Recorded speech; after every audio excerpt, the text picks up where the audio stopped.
പാഠം 297. പണത്തിന്റെ പലവിധ ആവശ്യങ്ങൾ. ഹലോ, അതെ, മോഹനകൃഷ്ണനാണ്.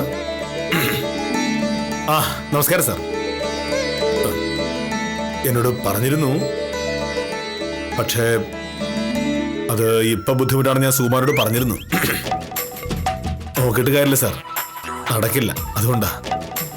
ശരി. എന്താണ് വില്ലേജ് ഓഫീസർ വിചാരിച്ചു നടക്കാത്ത കാര്യം? സഹകരണ ബാങ്കിലെ സെക്രട്ടറി തുളസിയര സാറാ.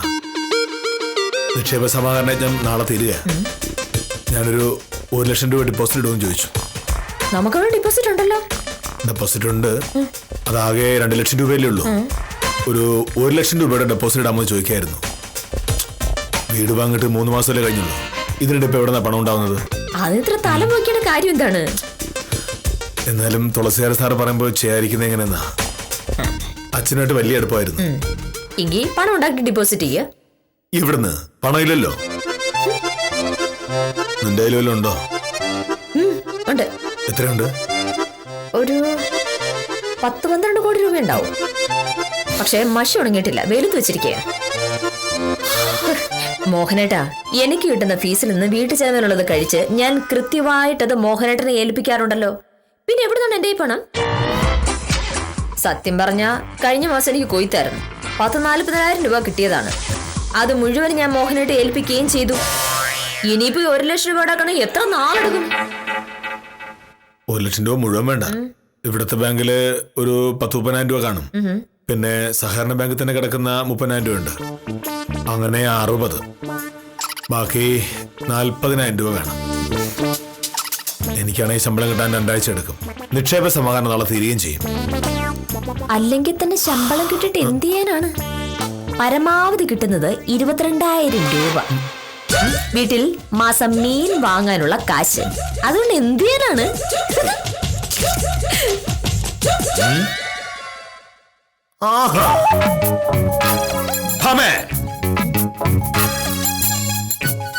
നീ ഇപ്പൊ പറഞ്ഞിട്ട് വന്നത് അഹങ്കാരം. മാസം 22,000 രൂപയ്ക്ക് മീൻ വാങ്ങാനിരുന്ന മീൻ മാർക്കറ്റോ? ഇതിന് മോഹനേട്ടനെ ചൂടാവണേ. ശമ്പളം കിട്ടിയിട്ടെന്തോ മലം മറിക്കാനുണ്ടെന്ന് പറഞ്ഞതുകൊണ്ട് ഞാനൊരു തമാശ പറഞ്ഞതല്ലേ. അത് തമാശയായിട്ട് എനിക്ക് തോന്നിയില്ല. ഞാൻ ഒരു ഉത്തരവാദിത്തപ്പെട്ട സർക്കാർ ഉദ്യോഗസ്ഥനാണ്. ഞാൻ ചെയ്യുന്ന ജോലിക്ക് പ്രതിഫലമായി സർക്കാർ എനിക്ക് തരുന്ന 22,000 രൂപ എന്ന് പറയുന്നത് ഒരു ചെറിയ സംഖ്യയല്ല. 22,000 രൂപ മാസ വരുമാനമുള്ള എത്ര പേരുണ്ട് നമ്മുടെ നാട്ടില്? നമ്മുടെ നാട്ടിലെ പിച്ചക്കാർക്ക് പോലും ഇതിൽ കൂടുതൽ കാശ് കിട്ടും. ഒരു വീട്ടിൽ തെണ്ടാൻ പോയാൽ ഈ കാലത്ത് ഒരു 10 രൂപയെങ്കിലും കിട്ടില്ലേ? അല്ല, സോറി, ഈ വീട്ടിലെ കാര്യമല്ല ഞാൻ പറഞ്ഞത്. ഇവിടെ തെണ്ടാൻ ആരെങ്കിലും വന്നാൽ പരമാവധി 9 പൈസ. പക്ഷെ സാധാരണ മനുഷ്യർ 10 രൂപയെങ്കിലും കൊടുക്കും. അങ്ങനെ 100 വീട്ടിൽ ഒരു ദിവസം പോയാൽ രൂപ 1000 ആയി. 22 ദിവസം തെണ്ടിയാൽ 22,000 രൂപയുമായി ബാക്കി 8 ദിവസം റെസ്റ്റ് എടുക്കുകയോ സിനിമയ്ക്ക് പോവുകയോ ചീട്ട് കളിക്കുകയോ കള്ളു കുടിക്കുകയോ ചെയ്യാം. പക്ഷേ അങ്ങനെ നടക്കുന്നവർക്ക് സമൂഹത്തിൽ എന്ത് അന്തസ്സാണുള്ളത്? ഞാൻ ഒരു വില്ലേജ് ഓഫീസർ. അതിന്റെ അന്തസ്സും അഭിമാനം ഉണ്ടല്ലോ. അതുകൊണ്ട് എന്തെങ്കിലും കാര്യമുണ്ടോ?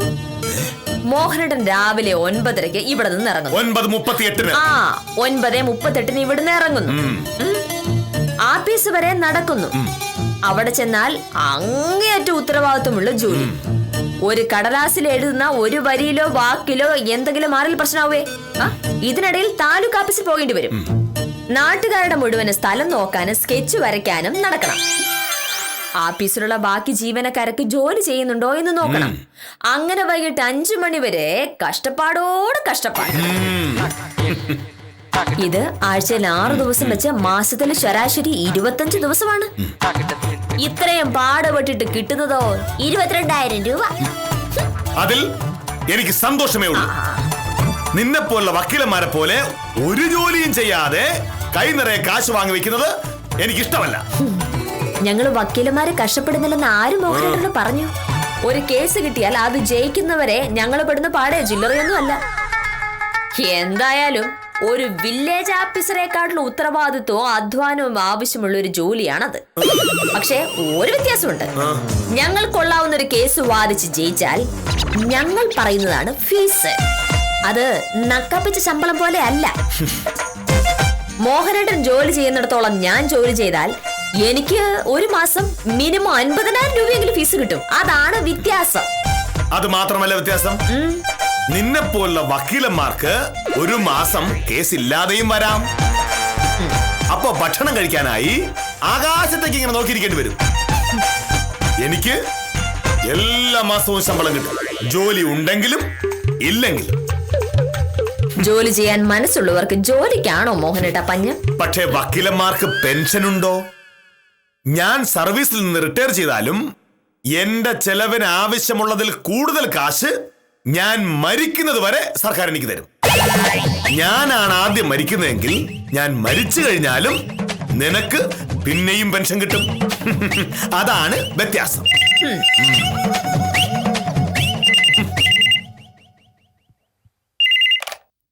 ഹലോ, അതെ, സത്യഭാമയാണ്. ആ, സദാനന്ദ സാറോ? ഇല്ല സാർ, എന്നോട് പറഞ്ഞില്ല. ഓ, അയ്യോ, സന്തോഷം സാർ. അതെയോ? അതെന്തായാലും ഭാഗ്യായി. ഞാൻ നോക്കാം സാർ. ആ, ഇതാണ് ദൈവമുണ്ട് എന്ന് ഞാൻ പറയുന്നതിന്റെ ഒരു കാര്യം. എനിക്ക് ആവശ്യം വന്നപ്പോൾ എത്ര കൃത്യമായിട്ടാ ദൈവം എന്നെ സഹായിച്ചത് നോക്ക്. കാര്യം മനസ്സിലായില്ല മോഹനേട്ടാ, ആ പ്രൈവറ്റ് സ്കൂളിന് NOC കൊടുക്കില്ല എന്ന് ഗവൺമെന്റ് തീരുമാനിച്ചിരുന്നു എന്ന് ഞാൻ പറഞ്ഞില്ലേ? സർക്കാർ ഉത്തരവിനെതിരെ ആ സ്കൂളുകാർ കോടതിയിൽ പോവുകയാണ്. കേസ് വന്നത് സദാനന്ദൻ സാറിനാണ്. സാറ് പറഞ്ഞു ആ കേസ് ഞാൻ വാദിച്ചാ മതിയെന്ന്. പക്ഷേ ആ സ്കൂളിന് വേണ്ടി നീ കേസ് വാദിക്കുന്നത് ശരിയല്ല ഭാമേ. ഒരു സ്കൂൾ നടത്തുന്നതിൽ പാലിക്കേണ്ട സകല മര്യാദകളും ലംഘിച്ചാണ് അവർ അവിടെ ആ സ്കൂൾ നടത്തുന്നത്. അത് ശരിക്കും ഒരു സ്കൂളല്ല, കച്ചവട സ്ഥാപനമാണ്. ആയിക്കോട്ടെ, പക്ഷെ ഞാനൊരു വക്കീലല്ലേ. എനിക്ക് എന്റെ ജോലി ചെയ്തല്ലേ പറ്റൂ. ഞാൻ ആ സ്കൂളിന് വേണ്ടി ബാധിക്കും, ജയിക്കും. അവര് തരാമെന്ന് പറഞ്ഞ അന്തം വിട്ട ഫീസും വാങ്ങും. ഞാൻ സമ്മതിക്കില്ല. നിനക്കറിയാമോ, ആ സ്കൂളുകാര് ആദ്യം ഞങ്ങൾക്കെതിരെ കേസ് പറഞ്ഞതാ. പാടം നികത്തിയ സ്ഥലത്താണ് സ്കൂള്. പാടം നികത്തിയിട്ട് അതിന്റെ കൈവശാവകാശ സർട്ടിഫിക്കറ്റിന് വേണ്ടി വന്നപ്പോ ഞാൻ കൊടുക്കില്ല എന്ന് പറഞ്ഞു.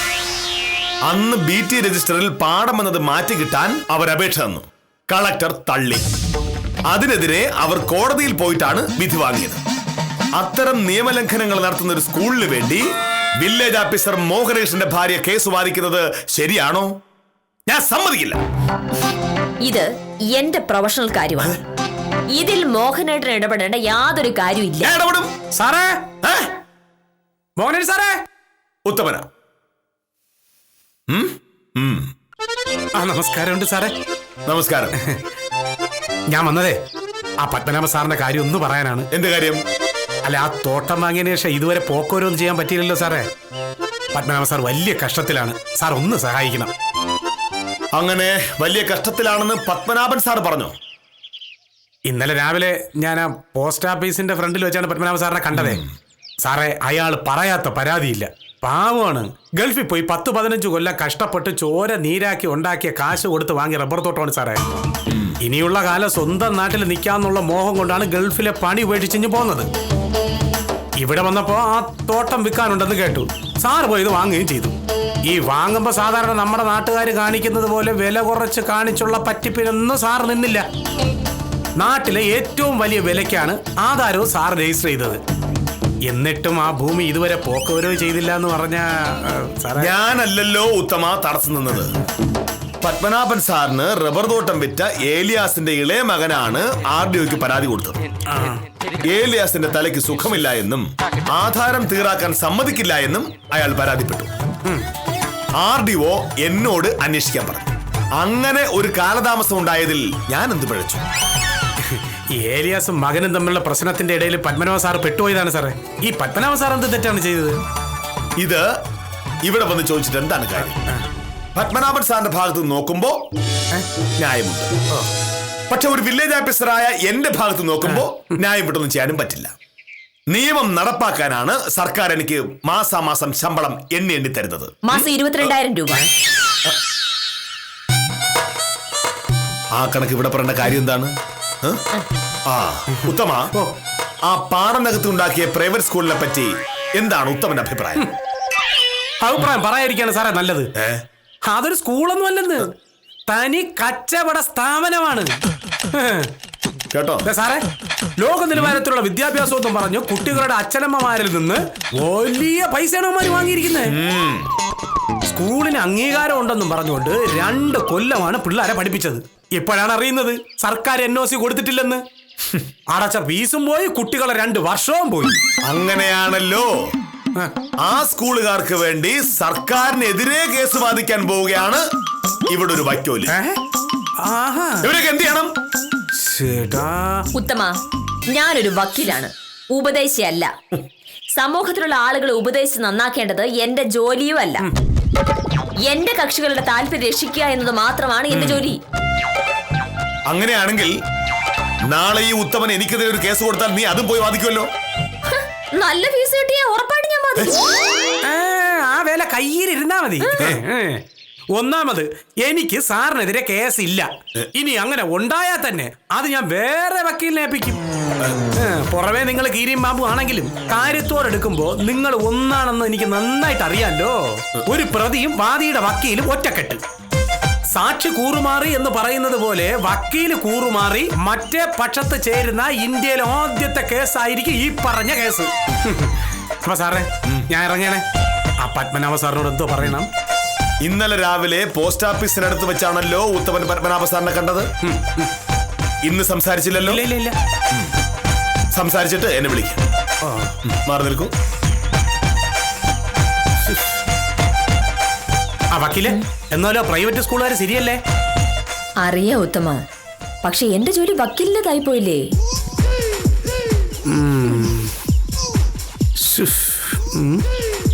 ഇനി ആ പത്മനാഭ സാറിനോട് എന്ത് പറയും? മോഹനേട്ടാ, ഞാനൊരു വക്കീലാണ്. ആണോ? വക്കീലിനെ കാണാൻ കൊലക്കേസിലെ പ്രതികളും അഴിമതിക്കാരും കരിചന്തക്കാരും ഒക്കെ വരും. അവരോടൊക്കെ വരണ്ടെന്ന് പറയാൻ പറ്റുമോ? പക്ഷെ ഭാമേ, ആ സ്കൂളിൽ NOC കിട്ടാതിരിക്കുക എന്നുള്ളത് ഈ നാട്ടിലെ മനുഷ്യരുടെ ആവശ്യമാണ്. നീ അവർക്ക് വേണ്ടി വാദിക്കാന്ന് പറഞ്ഞാല് അവരെനിക്ക് തരാമെന്ന് പറഞ്ഞ ഫീസ് എത്രയാണെന്ന് മോഹനേട്ടൻ അറിയോ? ഫീസ് എത്രയാന്ന് കൃത്യം പറഞ്ഞില്ല, പക്ഷേ ഇന്ന് രൂപ 25,000 അഡ്വാൻസ് കിട്ടും. സഹകരണ ബാങ്കിൽ ഡിപ്പോസിറ്റ് ചെയ്യാൻ ബാക്കി വേണ്ട 40,000 രൂപയിൽ 25,000 രൂപയായില്ലേ? ബാക്കി 15,000 രൂപ അന്വേഷിച്ചാ പോരെ? മോഹനേട്ടാ, ബാങ്ക് സെക്രട്ടറി തുളസീധരൻ സാറ് മോഹനേട്ടന്റെ അച്ഛന്റെ ഏറ്റവും അടുത്ത സുഹൃത്തായിരുന്നു. അങ്ങനെയുള്ള തുളസീധരൻ സാർ ഒരു ആവശ്യം പറയുമ്പോ തള്ള മോഹനേട്ടനെ കൊണ്ട് പറ്റുമോ? പക്ഷെ കൈ പൈസയില്ല. അപ്പോഴിതാ ദൈവം കൊണ്ടുവരുന്നത് പോലെ ആ കേസ് കൃത്യം വരുന്നു. അപ്പൊ ഞാനത് വേണ്ടത് പറയണു. ഞാൻ മോഹനേട്ടന് വേണ്ടിയല്ല കേസേറ്റത്. അത് മനസ്സിലാക്കാതെ വക്കീലമാരെയും കേസുകളെയും മുഴുവൻ ഇങ്ങനെ കുറ്റം പറഞ്ഞത് ശരിയാണോ? ഹലോ, അതെ. ആ സർ, ഞാൻ ആലോചിക്കായിരുന്നു. ഇത്ര പെട്ടെന്ന് പറഞ്ഞുകൊണ്ടാ. എന്തായാലും ഞാൻ ശ്രമിക്കാം സാർ. ഞാൻ വിളിച്ചോളാം. തുളസിയുടെ സാറാ എന്തെങ്കിലും ചെയ്ത് സഹായിക്കണമെന്ന്. സാധാരണ ഇങ്ങനെ താഴ്ന്ന് സംസാരിക്കുന്ന ഒരാളല്ല. പാവം ശരിക്കും കുടുങ്ങിക്കാണും. ഇനിയെങ്കിലും ഞാൻ പറയുന്നൊന്ന് കേക്ക്. ഉത്തം വീണ്ടും വന്നോ?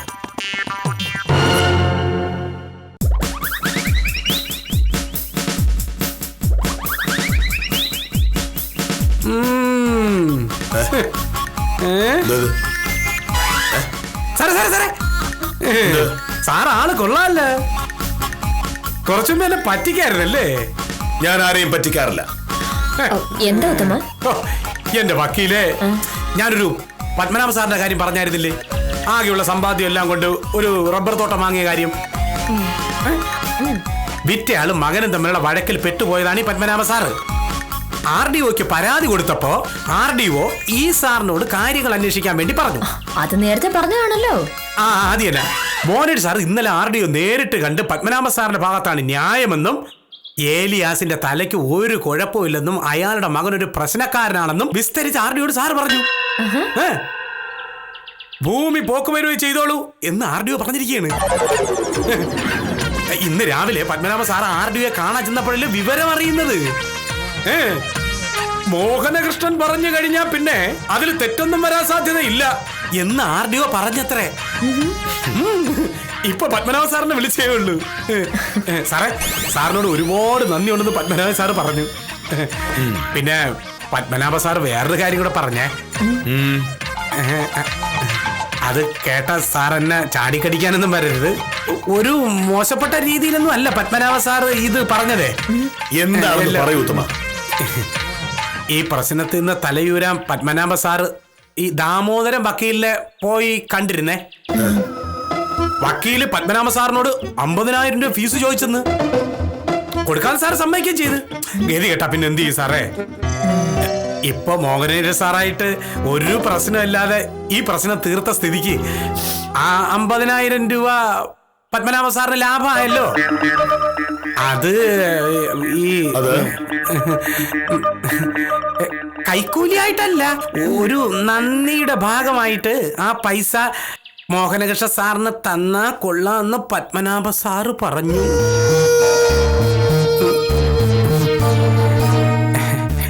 ഈ അന്യായമായിട്ട് എന്തെങ്കിലും ചെയ്തു കൊടുത്തിട്ട് അതിന്റെ പ്രതിഫലമായി വാങ്ങുന്നതാണല്ലോ സാറേ കൈക്കൂലി എന്ന് പറയുന്നത്. ഇതിലിപ്പോ സാർ അങ്ങനെ ഒന്നും ചെയ്തിട്ടില്ലല്ലോ. സാറിന്റെ ജോലി വളരെ കൃത്യമായിട്ട് ചെയ്തു. പത്മനാഭ സാറ് 7 കോടി രൂപ മുടക്കി വാങ്ങിച്ച തോട്ടമാണേ അത്. അവിടുത്തെ ഒരു ചെറിയ പ്രശ്നത്തിന്റെ പേര് പോക്കുവരവ് മുടങ്ങിയ പത്മനാഭ സാറിന് ഉണ്ടാവുന്ന നഷ്ടം എത്രയാ? അത് വെച്ച് നോക്കുമ്പോ 50,000 രൂപ എന്ന് പറഞ്ഞാൽ വളരെ ചെറിയ തുകയാ. സാറിന് അത് തരണമെന്ന്. ഉത്തമ, ഓ ഇതാണ് ദൈവമുണ്ട് ദൈവമുണ്ട് ദൈവമുണ്ട് എന്ന് പറയുന്നത്. ഞാൻ ഒരു 50,000 രൂപയ്ക്ക് അത്യാവശ്യമായിട്ടിരിക്കുകയായിരുന്നു. ആ പൈസ ഉണ്ടാക്കാൻ വേണ്ടി ഒരു കള്ളക്കൂട്ടത്തിന്റെ കേസ് വാദിക്കാൻ പോലും ഭാമ തയ്യാറായി. ഇതാണ് പറയുന്നത്, ചെയ്യേണ്ട കാര്യങ്ങൾ ശരിയായി ചെയ്താൽ കൃത്യമായ പ്രതിഫലം കിട്ടും. പത്മനാഭൻ സാറിന്റെ കാര്യം ഞാൻ വളരെ ശരിയായിട്ടാണ് ചെയ്തത്. പിന്നെ അതിനുള്ള പ്രതിഫലം മാസാമാസം സർക്കാർ എനിക്ക് കൃത്യമായി ശമ്പളമായിട്ട് എണ്ണി തരുന്നുണ്ട്. 22,000 രൂപ. അതിൽ ഒരു ചില്ലിക്കാശ് കൂടുതൽ മോഹനേശ്വരൻ വേണ്ട. ഈ 50,000 രൂപ തരാൻ വേണ്ടി എന്നെ വന്ന് കാണുകയോ ഫോണിൽ ബന്ധപ്പെടുകയോ ചെയ്താൽ ഞാൻ പോലീസിൽ പരാതിപ്പെടുന്നു പത്മനാഭ സാറിനോട് പറഞ്ഞേക്ക്. അഹങ്കാരി അറിയും. ആഹാ, ഇതെന്തൊരു ജന്മം എന്റെ വക്കീല്. പറഞ്ഞു വരുമ്പോ ഈ പറഞ്ഞ തുക ഒരു കൈക്കൂലി അല്ലല്ലോ, ഒരു സന്തോഷം. ഈ പത്മനാഭ സാറിന് അതൊരു ചെറിയ തുകയാ. മോഹനേര് സാറാണെങ്കിൽ വഴി വിട്ടൊന്നും ചെയ്തുമില്ല. ഈ മോഹനേര് സാർ എന്താണ് ഇങ്ങനെ? ഉത്തമന് മനസ്സിലാവില്ല. അതാണ് മോഹനകൃഷ്ണ സാറ്. മോഹനകൃഷ്ണ സാറിനെ പോലെ മോഹനകൃഷ്ണ സാറ് മാത്രമേ ഉള്ളൂ. ഹലോ, അതെ മോഹനകൃഷ്ണനാണ്. എന്താ ദിവാകര? അത് നടക്കില്ല, ഞാൻ പറഞ്ഞാണല്ലോ. ദിവാകര, സർക്കാർ പുറമ്പോക്ക് കയറിയിട്ട് രജിസ്റ്റർ ഓഫീസ് കൊണ്ടുപോയിട്ട് ആധാരമാക്കി കൊണ്ടുവന്നാലൊന്നും പോക്കൂര് നടക്കില്ല. മോഹനകൃഷ്ണൻ റവന്യൂ വകുപ്പിലുള്ള കാലം സമ്മതിക്കില്ല. തന്നെ പോലുള്ള തട്ടിപ്പുകാരെ കൈകാര്യം ചെയ്യാനാണ് സർക്കാർ എനിക്ക് മാസാമാസം 22,000 രൂപ ശമ്പളം തരുന്നത്. 22,000 രൂപയുടെ കാര്യം എല്ലാവരോടും ഇങ്ങനെ പറയണ എന്തിനാ? നീ അല്ലേ പറഞ്ഞത് ഞാൻ വെറും 22,000 രൂപ ശമ്പളം വാങ്ങുന്ന ആളാണെന്ന്? എനിക്ക് അതിലൊരു കുറച്ചില്ലെന്ന് അറിയിക്കാനാണ് ഞാൻ ഇടയ്ക്കിടയ്ക്ക് പറഞ്ഞുകൊണ്ടിരിക്കുന്നത്. അത് ഞാൻ വെറുതെ പറഞ്ഞതല്ലേ മോഹനേട്ടാ. മോഹനേട്ടൻ മാസം വാങ്ങുന്ന 22,000 രൂപയ്ക്ക് ശരിക്കും 1 കോടി രൂപയുടെ വിലയുണ്ട്. ഞാൻ ഉത്തമനോട് പറയുമായിരുന്നു, എന്റെ മോഹനേട്ടനെ പോലെ ഈ ലോകത്ത് മോഹനേട്ടൻ മാത്രമേ ഉള്ളൂ. 1 രൂപ കൈക്കൂലി വാങ്ങാതെ, ആരെയും ഉപദ്രവിക്കാതെ, അർഹിക്കാത്തൊന്നും ആഗ്രഹിക്കാതെ ഇങ്ങനെ ജീവിക്കാൻ എന്റെ മോഹനേട്ടനെ കൊണ്ടല്ലേ പറ്റൂ.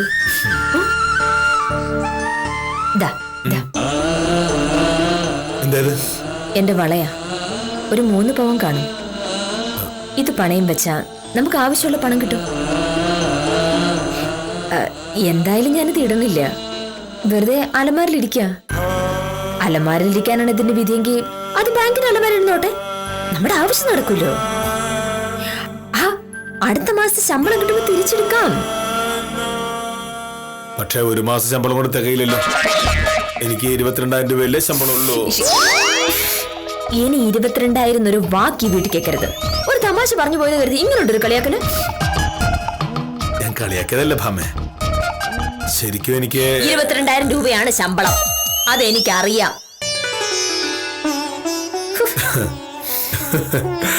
ഇതിപ്പോ ഉത്തമം പറഞ്ഞ ശരിയായല്ലോ. എന്ത് കാര്യത്തിലെടുക്കുമ്പോ നമ്മൾ രണ്ടും ഒന്നാകുന്നു. അത് പിന്നെ അങ്ങനെയല്ലേ വേണ്ടത്. ഈ വക്കീല് കൂറുമാറി വില്ലേജ് ഓഫീസറുടെ കൂടെ കൂടി. മോഹനകൃഷ്ണനെ ഏതെങ്കിലും ഒത്തുതീർപ്പിന് നിർത്തിയെടുക്കാമെന്ന് ആരെങ്കിലും കരുതുന്നുണ്ടെങ്കിൽ അത് വെറുതെയാണ്. പണത്തിന് എന്താവശ്യം വന്നാലും ആദർശത്തിൽ കടുകിടെ വിട്ടുവീഴ്ച ചെയ്യാൻ ഈ വില്ലേജ് ഓഫീസർ തയ്യാറല്ല. സത്യഭാമയെ പോലൊരു ഭാര്യ ഉള്ളപ്പോൾ വിട്ടുവീഴ്ചകളുടെ ആവശ്യമില്ല എന്നതാണ് സത്യം. ആദർശത്തിലും സ്നേഹത്തിലും അടിയുറച്ച് ജീവിക്കുന്ന ഈ ദമ്പതികളുടെ കഥയുമായി കാര്യം നിസാരം തുടരുന്നു.